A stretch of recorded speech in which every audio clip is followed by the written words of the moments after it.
Hello and welcome uli sa another episode ng Aling Oday's Kitchen. Gagawa tayo ngayon ng Korean-style corn dog, inspired by K-drama startup.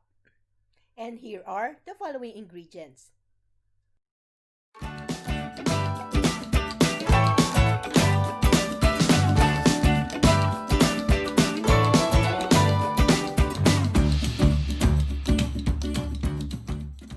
Ang ating first step, ikakat natin yung hotdog depende sa size na gusto nyo at idadry natin to using a paper towel. Make sure na well dry itong ating hotdog para didikit yung ating butter later. After natin ma-dry up, iset aside lang natin at continue natin yung the rest ng ating hotdog. By the way, thanks to my son Adrian for cooking in this video.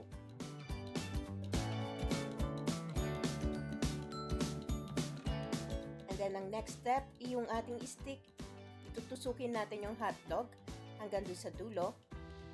And then, i-add natin yung ating mozzarella cheese.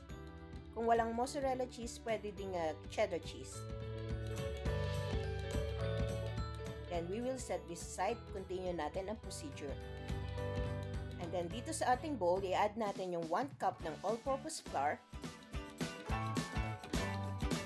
Isasama na rin natin yung 1 cup ng cornmeal flour. Kung wala kayong cornmeal flour, all-purpose flour na lang gamitin nyo. Add na rin natin yung 2 tablespoon ng baking powder, half a teaspoon ng salt, add na rin natin yung 1 large egg, at yung ating 1 cup ng milk. And using a wire whisk or hand mixer, i-whisk natin to hanggang maging smooth and lump-free.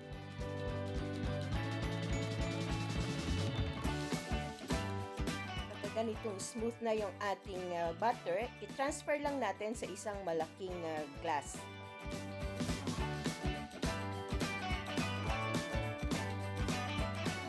Yung na-prepare nating hotdog, i-dip lang natin dito sa ating butter. Iikutin nyo para make sure na well-coated yung ating hotdog.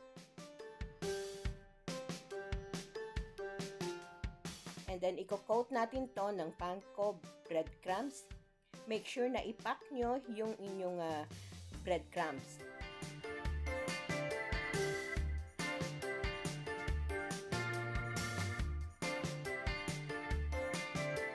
Then, after this, we will set this aside. Magpe-preheat na rin tayo ng oil for deep frying. I-deep fry natin yung na-prepare nating corn dog under medium heat.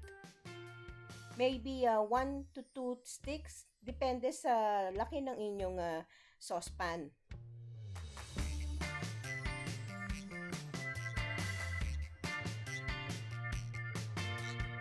Kasya pa ang isa, so mag-a-add pa ako ng isa pang stick.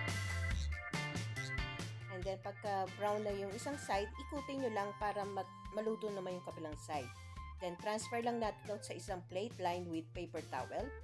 At i-dip natin or sprinklean natin to ng sugar.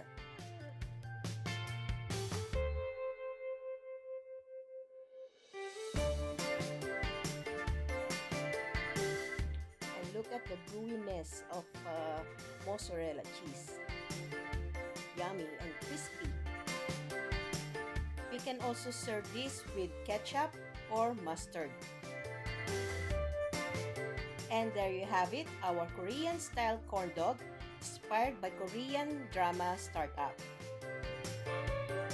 Please subscribe and hit that notification button para lagi kayong updated tuwing mag-upload ako. Ako po si Aling Oday. Salamat! Bye! Please follow me on my Facebook page, Twitter, and Instagram.